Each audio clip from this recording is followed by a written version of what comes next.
కాళ్ళవాపులు అనేది చాలా కామన్ గా చూస్తుంటాం ప్రెగ్నెన్సీలో. 50-80% మహిళల్లో ఇది కనపడుతుంది. కారణాలేంటి? మోస్ట్ కామన్ రీజన్, ప్రెగ్నెన్సీలో 50% బ్లడ్ వాల్యూమ్ పెరుగుతుంది. పెరగటమే కాదు, పొట్ట పెరగటం వల్ల కాళ్ళ యొక్క నరాల మీద ప్రెషర్ ఎక్కువయ్యి కాళ్ళ నుంచి బ్లడ్ ఫ్లో సాఫీగా గుండెకి సరఫరా అవ్వదు.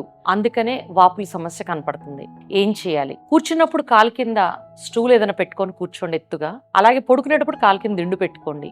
1 to 2 hours ఒకసారి అట్లీస్ట్ 5 to 10 minutes నడుస్తూ ఉండండి. ఒక 3 కండిషన్స్ మాత్రం గుర్తుపెట్టుకోవాల్సినవి. ఫస్ట్, అనీమియా, రక్తహీనత ఉన్న మహిళల్లో కూడా కాళ్ళవాపుల సమస్య రావచ్చు. బ్లడ్ ప్రెషర్ ఎక్కువ ఉన్న మహిళలు 140-90 లేదా అంతకంటే ఎక్కువ ఉన్న వాళ్ళలో కూడా కాళ్ళవాపులు ఉంటాయి. అలాగే కాలి రక్తనాళాల్లో రక్తం గనక గడ్డగడితే డీప్ వెయిన్ థ్రోంబోసిస్ అంటారు, ఈ వాపులు కనపడచ్చు. కాబట్టి రొటీన్ యాక్టివిటీ చేసిన ఆయాసం అనిపిస్తున్నా, లేదా సడన్ గా మీకు కాళ్ళవాపులతో పాటు మొహం ఉబ్బినట్టు అనిపించినా, తలనొప్పి అనిపించినా, లేదా ఒక సైడ్ కాలికి మాత్రమే కాలువాపు కనపడటం, నొప్పి ఉన్నా, ఈ కండిషన్స్ ఏ ఉన్నా కూడా మీరు హాస్పిటల్కి వెళ్ళటం లేట్ చేయొద్దు.